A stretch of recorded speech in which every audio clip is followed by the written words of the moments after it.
Okay.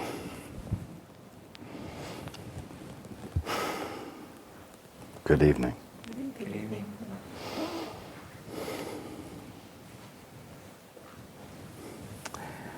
I welcome all of you, as well as those who are joining us on the internet.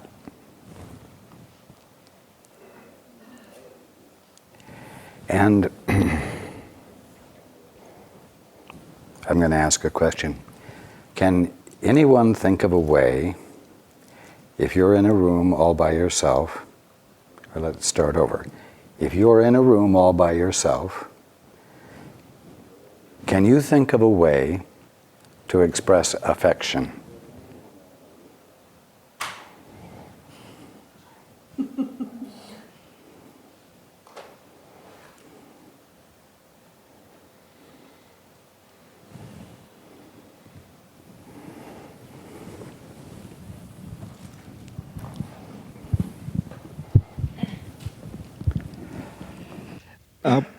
I would say just feel it or believe that it's just a real thing, and then just go with that. Just have belief in it. Believe that affection is something that's good and that comes from the divine source, and have trust in that.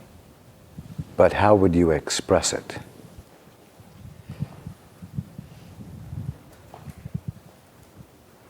I suppose by feeling it. I would feel affection for myself being there in that room. I suppose affection for the room itself, or for whatever I could see.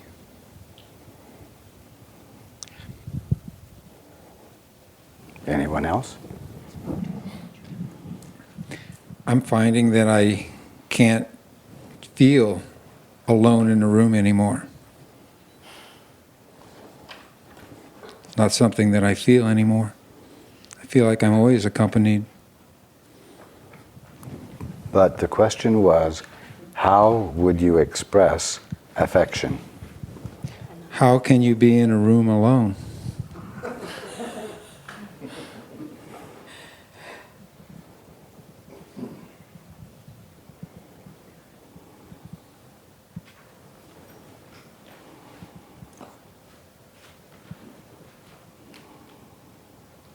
If you express affection in a room that you're experiencing yourself alone in, you're doing it in your imagination, just like the experience of being alone in the room.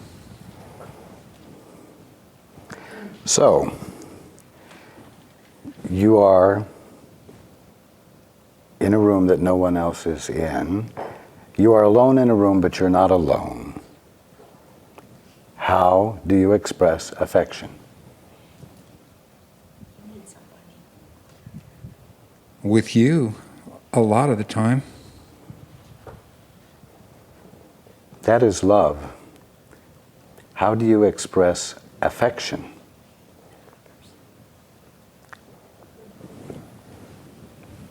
Well, how about, since really we are mind, but we're not awake yet, and we experience thinking still.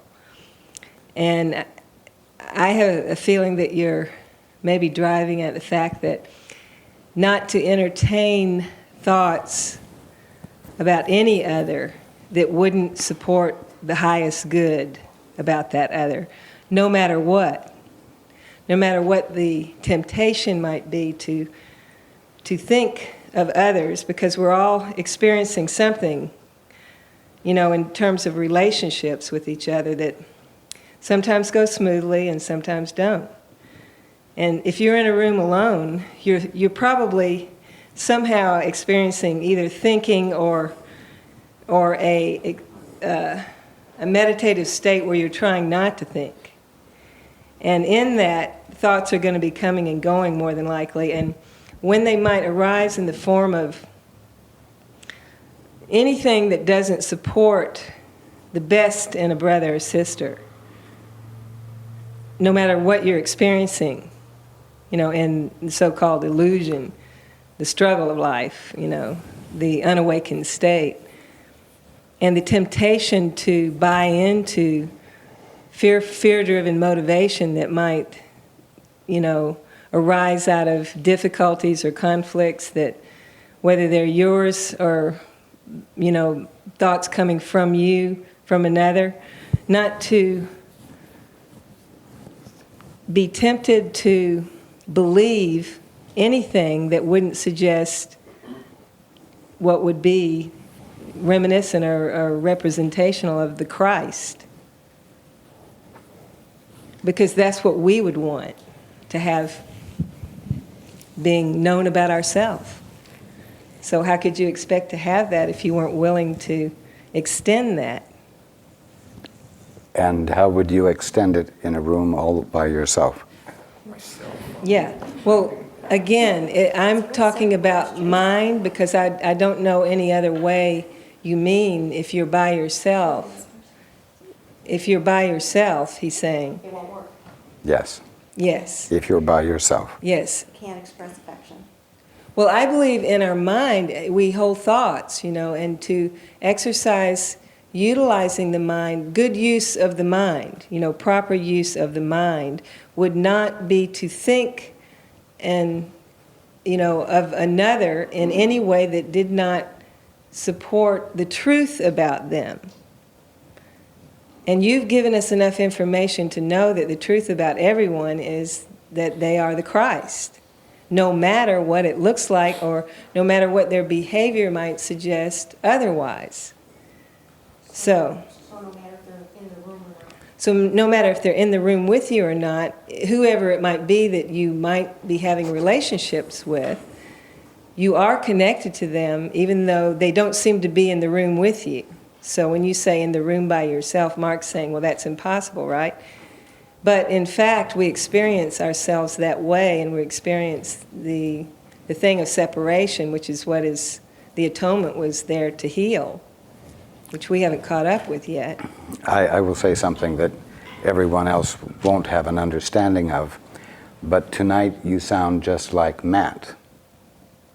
Do you catch the similarity? Right. So are you meaning that yeah, I know what you mean by that. So, but I'm trying to express something, and I think you know what I'm trying to say, Raj, don't you? Oh, I do indeed. But you're telling me now that I'm not saying it very well because of what you just said. I will come back to it this. It sounds like a correction. You will understand. I'm willing to be corrected. You will understand more in just a moment. You had your hand up? Okay. Oh, wait for the mic. My first impulse was singing came to mind. Yes. And that's all. I don't have any way to analyze it, but that's what came to my mind, was just singing as an expression of affection. Did you have your hand up? That's it. That's simple. I love to be alone in the room because then I can express my affection for what I'm feeling. I sing, I dance. It's simple for me. And sometimes it's easier to express affection alone in that room.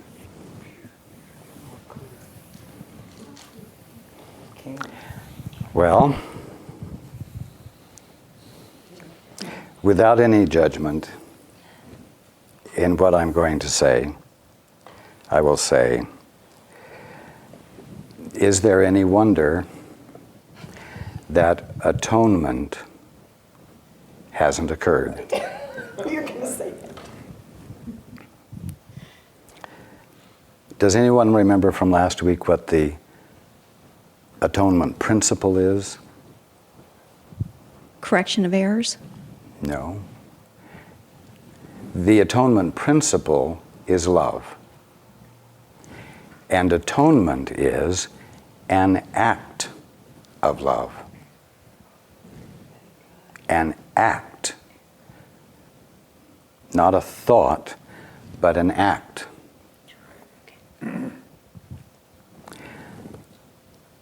So, affection is love acted out, you might say.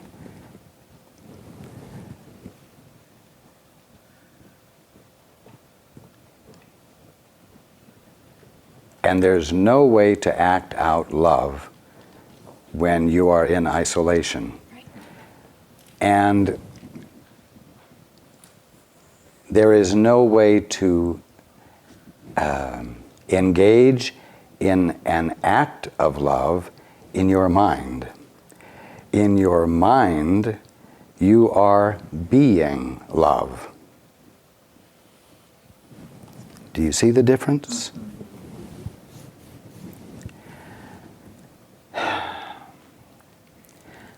Again, atonement is meaningless without involvement.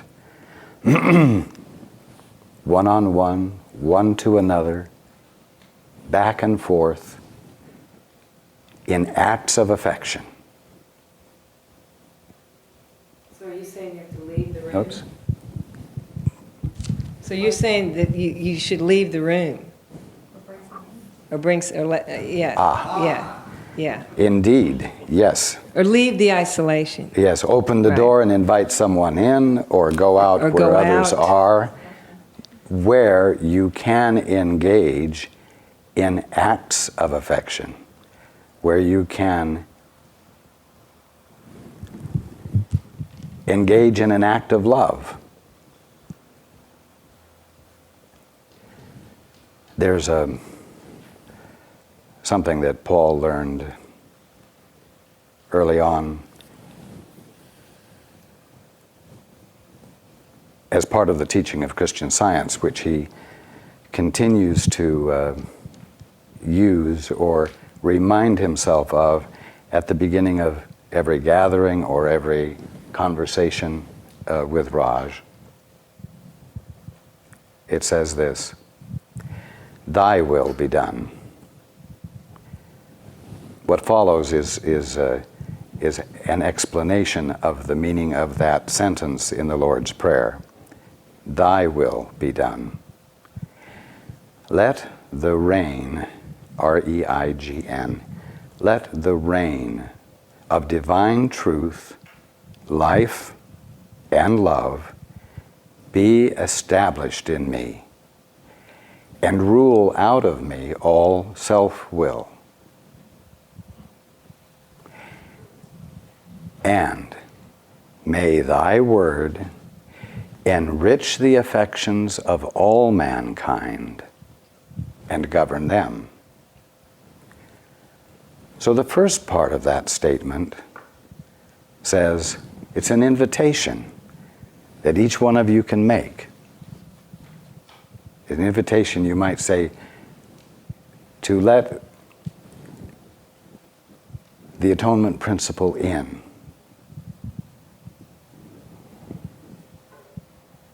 Let the reign of divine truth, life, and love, not the ego's sense of truth, life, truth, and love, be established in me, and rule out of me all self-will, all that is the ego. But in a way that would be selfish, only to consider yourself. To make it whole, the last part needs to be added.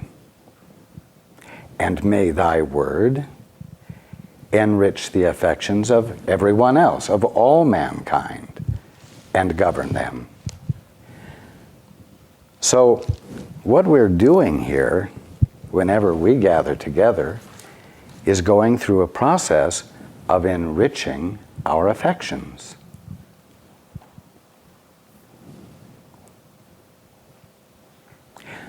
So that in so doing, you are in a position to bless all mankind.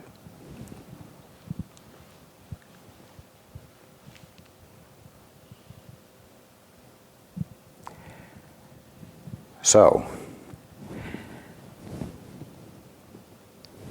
I will keep saying it over and over and over as long as it takes for you to really grasp the fact that none of what we're talking about is a head trip. It's not intellectual. It's got to be translated into actions. one to another.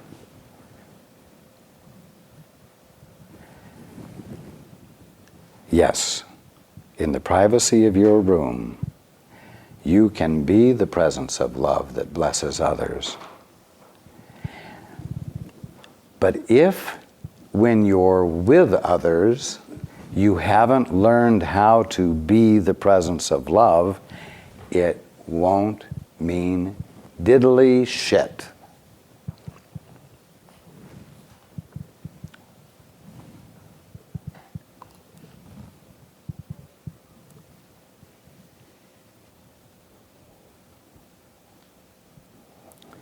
It's very easy when you're in the privacy of your room and you're not confronted with a brother and whatever his behavior might be at the moment, to listen for the voice for truth within, to learn what is true about your brother, and hold him or her in that esteem. But it's when you're face to face with your brother or your sister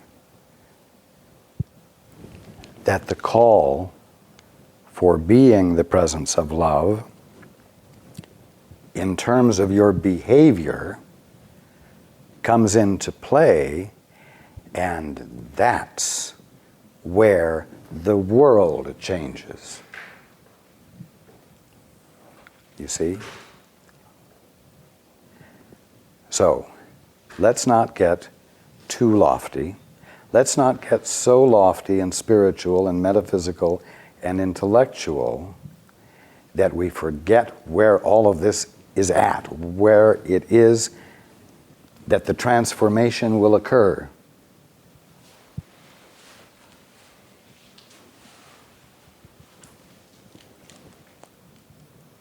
It's in the willingness to have your vision transformed right while your brother or sister is in your face, so that you can behave expressing real acts of love. That affection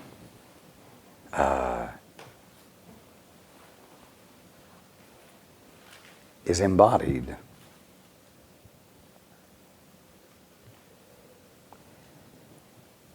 And that's where you see the effect of the miracle. So let's start in the book.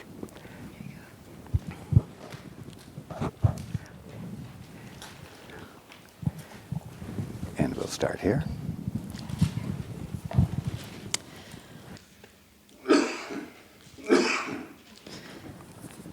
The atonement is a total commitment. Okay. I will put it this way. In its fulfilled form, it is total commitment. Your acts of love become uninterruptedly constant. Continue. You may still think this is associated with loss, a mistake all the separated sons of God make in one way or another. It is hard to believe a defense that cannot attack is the best defense. Now, let's remember that this section that we're reading is called the atonement as defense. So that's why we're talking about defense here. Continue. This is what is meant by the meek shall inherit the earth. They will literally take it over because of their strength. It's sort of like silly putty. If you've ever had silly putty, you can roll it into a ball, and then you can set it on a flat surface. And because it doesn't have much of the memory, of form that I was talking about last week with the glasses that have frames, that the memory of its shape is an integral part of it. When you twist it, it comes back into its shape because it doesn't forget. Silly putty has no memory. And so you form it into a ball and you set it there, and you come back the next day and it's flattened out like a pancake. The meek will inherit the work in the earth in that way, in their defenselessness, in their willingness to, I'm going to say, employ the atonement as the governing principle of their life. They will simply relax so completely, you might say, that they cover the earth, embracing it totally.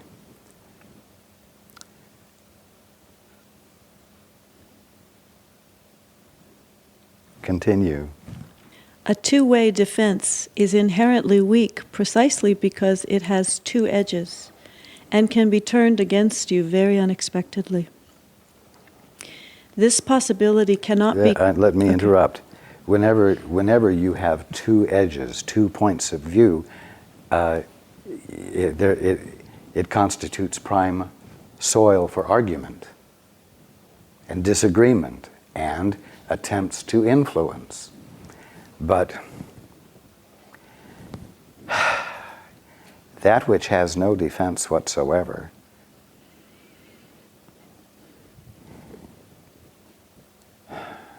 can't be attacked and can't see attack and can't be harmed.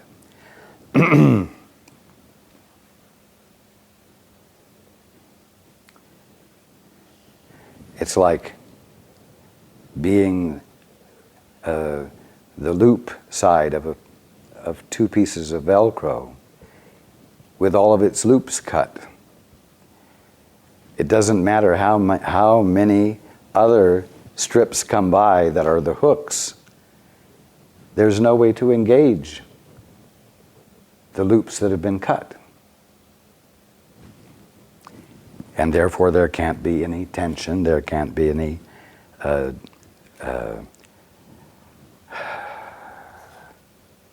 dissonance between the two. Continue. This possibility cannot be controlled except by miracles. That is the possibility of having two opposing sides that can engage with each other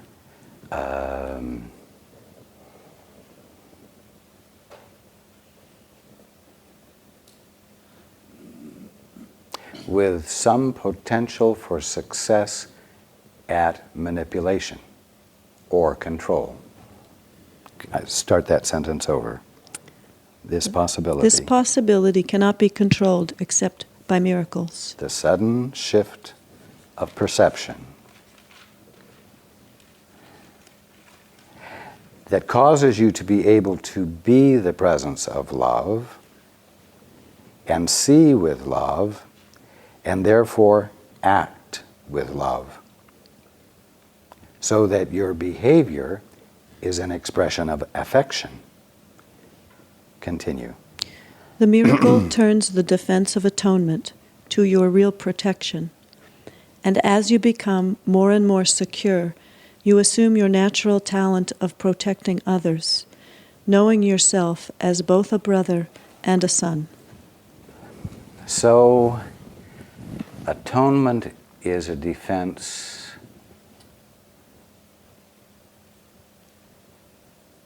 against what?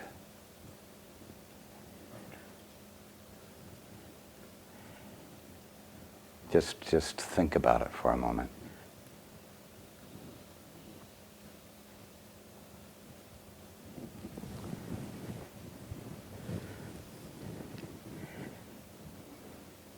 When you, I did use the word against, but when you think of the word defense, you naturally think of it as defense against something. But you can stand in defense of truth. You can stand in defense of love.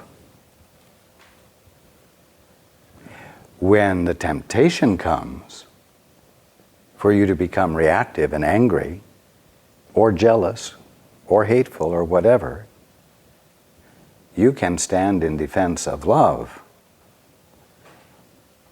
and choose for it and engage with it and let it fill you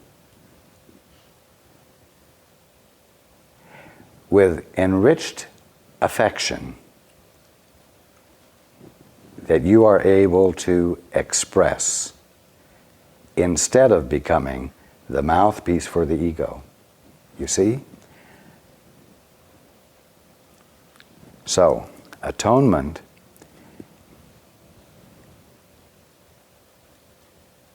stands in defense of what's real. It does not stand defended against what is unreal. And because it stands in defense of what is real, it doesn't occasion conflict. If you stand in defense against what is unreal, you will have conflict.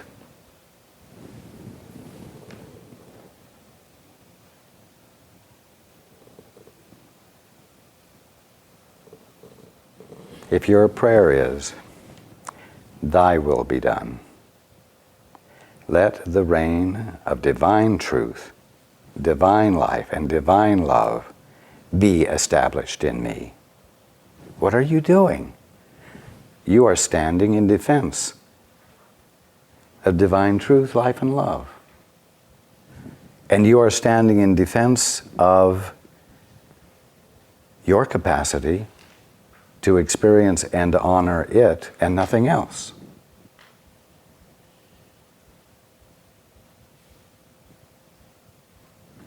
Let it be established in me.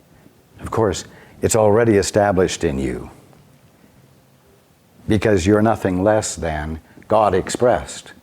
And all that God is already established in you right at this moment.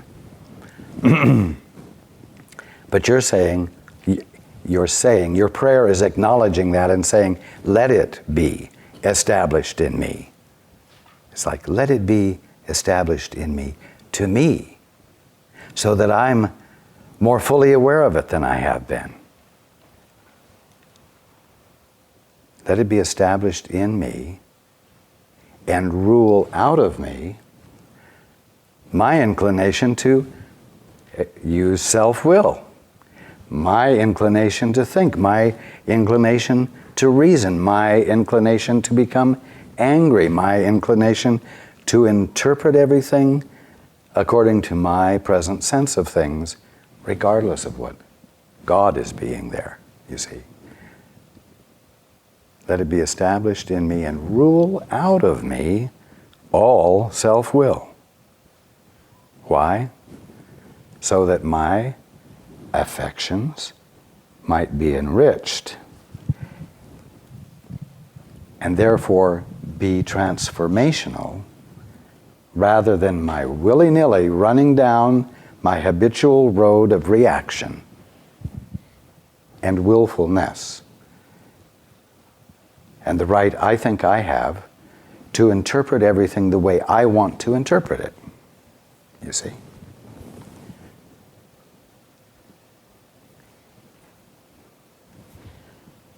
So atonement is not a defense against something, it stands in defense of reality. It's a choice each of you has to consciously make and then act out. You have to let it take form in action, which is affection. Again, no matter how loving, how truly connected with the Father you might be,